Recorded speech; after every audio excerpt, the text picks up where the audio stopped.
plus d'1 million d'euros d'indemnisation pour une maison qui en vaut à peine 500 000. Et oui, vous avez bien entendu. Et aujourd'hui, je vais vous raconter comment l'assureur a tout fait pour ne pas payer et comment, après des années de combat, nous lui avons fait plier le genou. Bienvenue, pensez à vous abonner à la chaîne, lâchez un petit pouce bleu s'il vous plaît pour soutenir la chaîne, c'est très important, et mettez-vous à l'aise, je vous explique tout. Au départ, origine du sinistre, l'illusion que c'est un problème simple. Tout commence en 2018, au cœur de la campagne bourguignonne. Les propriétaires d'une belle maison de maître du XVIIIe siècle voient apparaître quelques fissures. Rien de bien grave. Sécheresse historique en 2018, arrêté de catastrophe naturelle l'année suivante, les propriétaires font les choses dans les règles. Déclaration à la mairie, courrier recommandé à l'assurance, ils pensent être protégés. Spoliés? Non, impossible. C'est le rassureur depuis 30 ans. Allons, soyons sérieux. Le premier piège, l'expert d'assurance. L'assurance envoie son expert. Il s'agit d'un expert IARD. En clair, quelqu'un qui traite habituellement des dégâts des eaux et des incendies. Probablement un très bon professionnel dans son domaine, mais en structure, en particulier sur un bâtiment ancien, face à un problème de retrait-gonflement niveau 0. Résultat, quelques mois plus tard, la sentence de l'assureur tombe, refus de prise en charge des fissures, c'est à cause de vos arbres plantés dans le terrain. Oh oui, évidemment, ils sont là depuis 2 siècles, ça pose question à personne. Dossier classé pour eux, mais nos propriétaires ne comptent pas en rester là. Acte 2, entrée en scène de GEIS, c'est la contre-attaque. Les clients nous missionnent en février 2020. Dès ma première visite, le constat est sans appel. Tassement différentiel lourd et fissuration structurelle grave. On reconvoque l'expert adverse pour une réunion contradictoire. Mais là, fini de discuter avec l'expert incendie. L'assurance nous envoie cette fois un responsable d'agence, bon ingénieur, bon technicien, pris au piège des faits, il admet qu'il faut intervenir. On croit le problème réglé? Non, non, loin de là. 8 mois plus tard, l'assurance tente un coup de poker et nous propose 220 000 euros d'indemnisation. À quoi correspondent ces 220 000 euros? Personne ne le sait. C'est juste hallucinant. Une offre magique sortie du chapeau, pas d'étude de sol, pas d'étude structure, aucun devis détaillé, rien.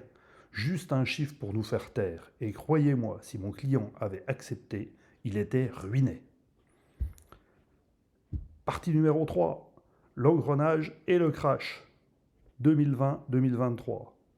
Je convainc mon client de réaliser une vraie étude de sol via nos services.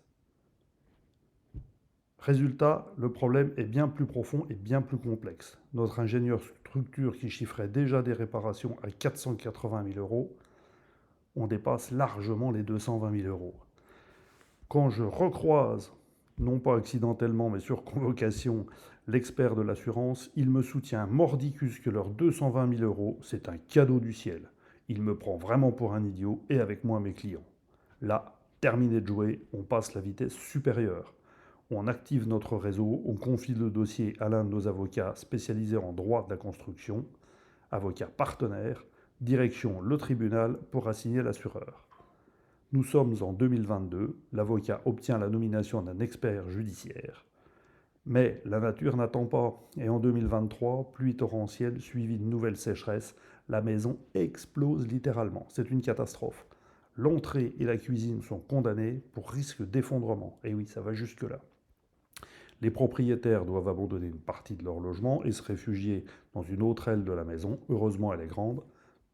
Tout ira bien pour eux, malgré tous ces tracas. Acte 4, le temps judiciaire et la victoire.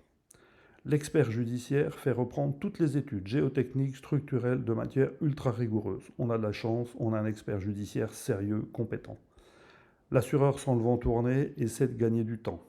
Son avocate, quelqu'un de très performant, noie l'expert judiciaire sous les dires, sous les questions inutiles, mais le pré-rapport tombe en 2025, limpide, incontestable, sans appel.